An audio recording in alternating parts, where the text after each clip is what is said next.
Student, आज हम व्याकरण में इससे पहले हमने विराम चिन्ह चैप्टर के विषय में पढ़ा था। आज हम उसकी एक्सरसाइज करेंगे। सबसे पहले हम क्वेश्चन आंसर्स करते हैं। विराम चिन्हों से आप क्या समझते हैं? यह हमने आपको समझाया था।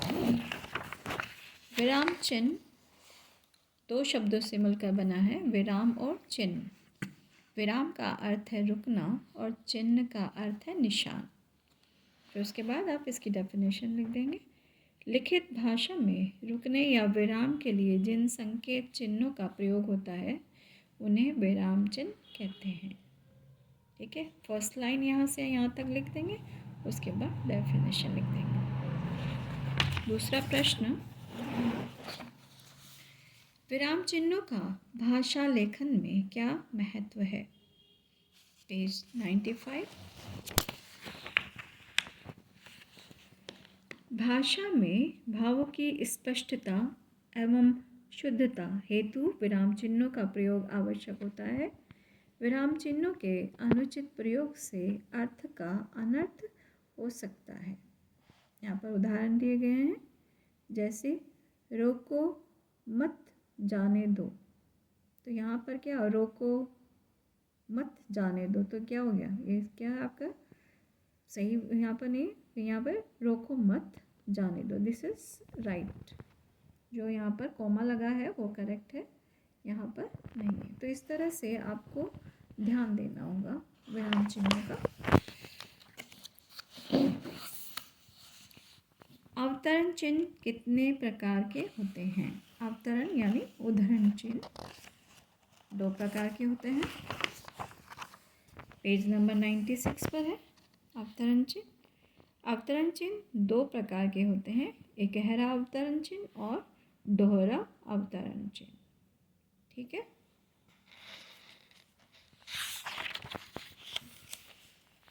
प्रश्न सूचक चिन्ह का प्रयोग कहाँ होता है? प्रश्न सूचक चिन्ह का प्रयोग वाक्य के अंत में होता है। ठीक है, आप एग्जाम्पल दे सकते हैं। आप कहाँ रहते हैं, वह कौन है? ठीक है, फिर है पूर्ण विराम का प्रयोग वाक्य में कहाँ होता है? पूर्ण विराम यानी पूर्ण विराम सभी प्रकार के वाक्यों के अंत में होता है। या इस तरह भी स्टेटमेंट लिखते हैं, सभी प्रकार के वाक्यों के अंत में पूर्ण विराम का प्रयोग होता है। जैसे एग्जाम्पल, मोहित अपने गांव जा रहा है, तो ये पूर्ण विराम है। नेहा एक अच्छी लड़की है। Clear girls? फिर है हम एक्सरसाइज करते हैं दूसरी। यहाँ पर आपको रिक्त स्थान करना है और आपको शब्द दिए गए हैं, उनके अनुसार आपको रिक्त स्थान की पूर्ति करनी है। वाक्य में सबसे कम समय रुकने के लिए का प्रयोग होता है किसका? अल्प विराम। ठीक है, दूसरा है साधारण वाक्यों के अंत में विराम का प्रयोग होता है किसका? पूर्ण विराम का। वाक्य के अंत में क्या लगता है? पूर्ण विराम। प्रश्न सूचक वाक्यों के अंत में चिन्ह का प्रयोग होता है प्रश्न सूचक। गिवन है, प्रश्न सूचक चिन्ह का प्रयोग होता है। अवतरण चिन्ह को क्या कहते हैं? उद्धरण चिन्ह भी कहते हैं, ऊपर लिखा है। शब्दों को संक्षेप में लिखने के लिए चिन्ह का प्रयोग होता है लाघव यानी शॉर्ट फॉर्म।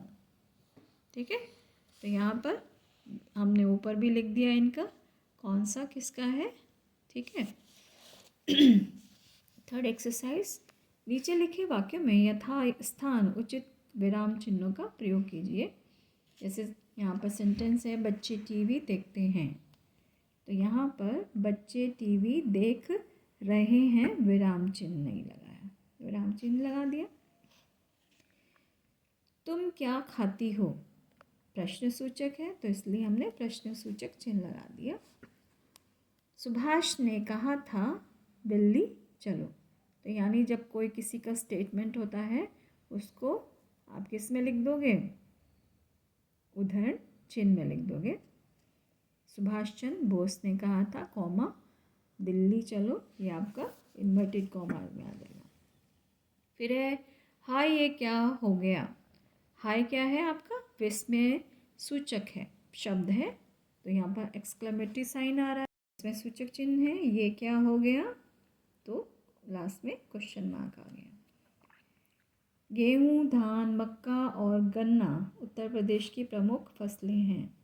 तो यहाँ पर जब एक ही समांतर सूचक शब्दों का प्रयोग किया जाता है तो कॉमा आता है। गेहूँ के बाद कॉमा, धान के बाद कॉमा, और मक्का और गन्ना उत्तर प्रदेश की प्रमुख फसलें हैं, विराम चिन्ह। ठीक है। आजकल वह दिन रात पढ़ती है, क्या आ जाएगा, विराम चिन्ह। संज्ञा के 3 भेद होते हैं, जहाँ पर विवरण चिन्ह लगाना होता है तो यहाँ पर विवरण चिन्ह लगा दोगे बीच में, फिर व्यक्तिवाचक, कॉमा, जातिवाचक और भाववाचक, विराम चिन्ह। ठीक है। तो इस तरह से आपको एग्ज़ाम में सेंटेंस दे दिए जाएंगे जिनमें आपको विराम चिन्हों का प्रयोग करना होगा।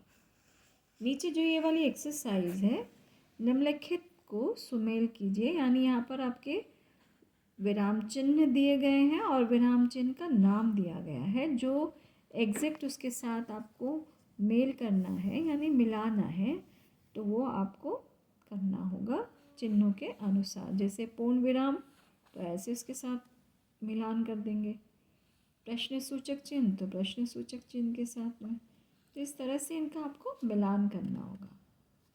आशा है कि आपको समझ आ गया होगा। इसी के साथ हम विराम लेते हैं। धन्यवाद।